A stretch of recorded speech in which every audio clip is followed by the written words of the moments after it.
z is equal to ei theta, z bar is equal to minus e to power minus I theta, and this is what cos theta plus I sin theta, cos theta minus I sin theta, and z plus z bar is what upon 2 is cos theta. ये आपको रट गया होगा मेरे students को. z minus z bar upon 2y is equal to sin theta. Okay? Now ये हमारे जो आपका क्वेश्चन है उसमें हमें पता है sin और cos में होना चाहिए, बट यहाँ पे क्या है sin square. This is problem. हमें प्रॉब्लम हो रही है कि sin स्क्वायर. तो sin स्क्वायर को कैसे हटा सकते हो? हमको पता है फॉर्मूला होता है cos 2 theta is equal to 1 minus 2 sin square. तो इसको हम अगर चेंज कर दें कैसे, 0 से पाई a theta upon a square 2 से मल्टीप्लाई एंड डिवाइड किया तो it is 2 sin square theta.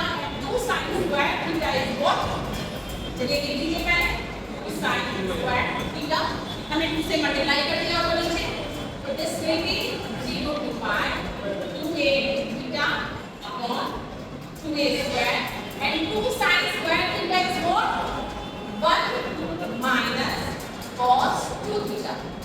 अब ये देखिए हमारे दायरे में आ रहा है. दायरा में आप लास्ट वीडियो में देख सकते हैं sin theta cos theta होना चाहिए. sin square था तो ये हमने चेंज किया इसमें cos 2 theta.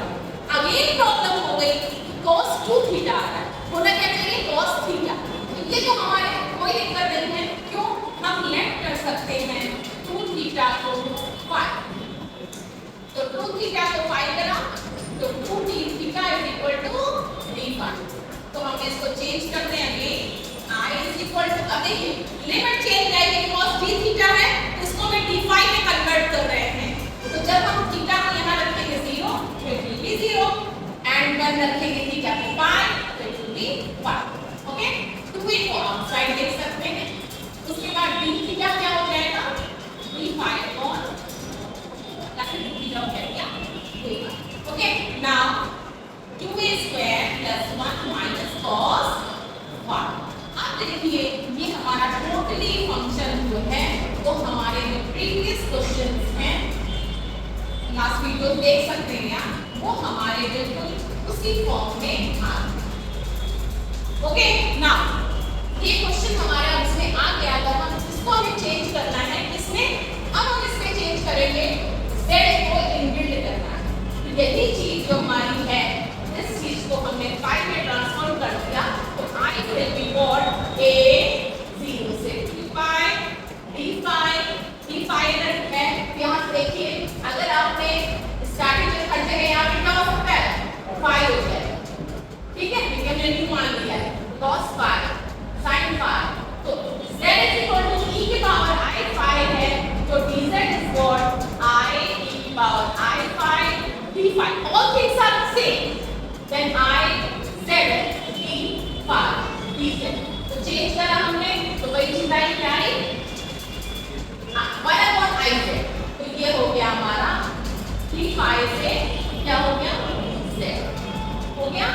Now 2a square plus 1 minus cos 5 की जगह क्या लिख सकते हैं हम 1 by 2 z plus z और एक बाहर z रहेगा. क्यों, ये जो 1 upon iz होता है जहां से वो हमने i को जो कि कांस्टेंट है बाहर कर दिया और z को इनसाइड.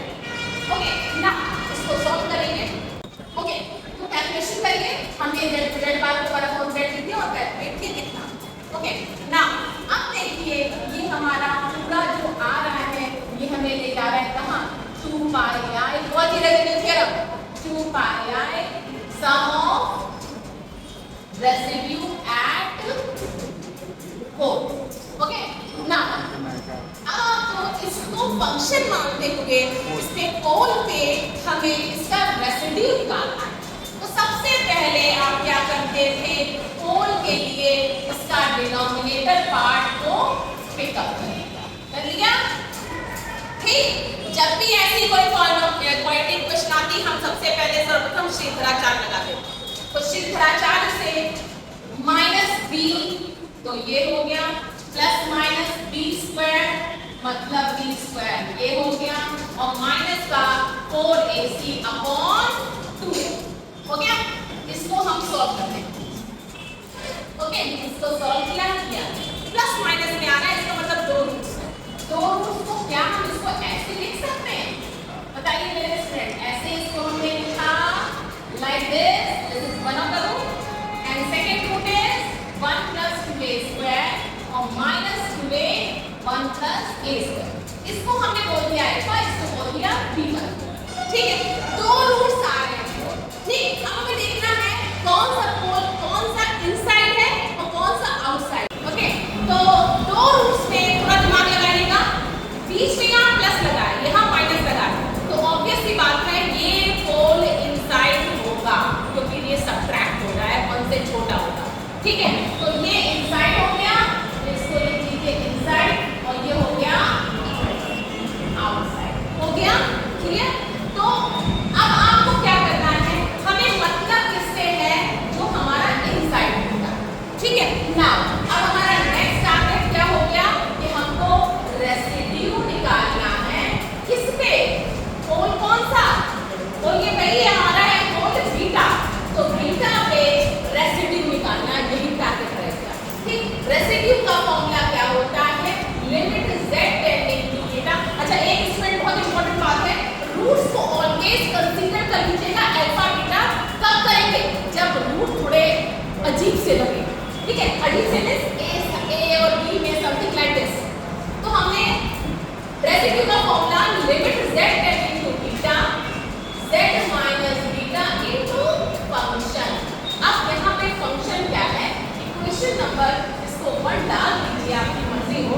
तो ये है, यहाँ देखिए ये हमारा फंक्शन है फंक्शन। अब यहाँ पे फंक्शन को क्या लिखेंगे? z tending to beta z minus beta function, इसको बाहर रखिएगा। ठीक है, तो ये फंक्शन में हम इसको क्या ये लिख सकते हैं क्योंकि हमने इसके रूट्स निकाले हैं जो कि है अल्फा और बीटा। तो अगर किसी के रूट्स आते हैं तो उस इक्वेशन को वैसे लिख सकते हैं। लिख दिया, ये कैंसिल हो गया। हो गया, तो ये हो गया बीटा माइनस अल्फा। लिमिट लगा दी। ठीक, अब बीटा माइनस अल्फा जब करोगे तो ये कैंसिल आ जाएगा क्या? 1 अपॉन माइनस का ये दोनों जुड़ जाएंगे 4a upon 1 plus a square. ये आ गया हमारा रेसिड्यू। हो गया। अब इक्वेशन नंबर 1 का आपको रिजल्ट चाहिए, तो क्या लिखेंगे? i is equal to minus 2a upon i को आपने इन्वॉल्व कहीं नहीं किया है, वो बाहर रहा और इस इंटीग्रल की वैल्यू कॉची रेसिड्यू थ्योरम से 2 पाई i और रेसिड्यू का सम यहाँ y पे एक ही रेसिड्यू है क्योंकि एक ही पोल इनसाइड है, दूसरा हमने आउटसाइड करा है, तो इसकी वैल्यू रख दी minus 4a under root 1 plus a square. तो ये क्या हो गया भाई? 2 से 2 4 कट गया, a से a कट गया, i से i कट गया, क्या आ गया? माइनस का पाई अपॉन ये माइनस को माइनस भी प्लस हो गया, ये आ गया 1 plus a square. Okay, so ये आपका आंसर आ गया इंटीग्रल का by contour integration. Sorry, okay.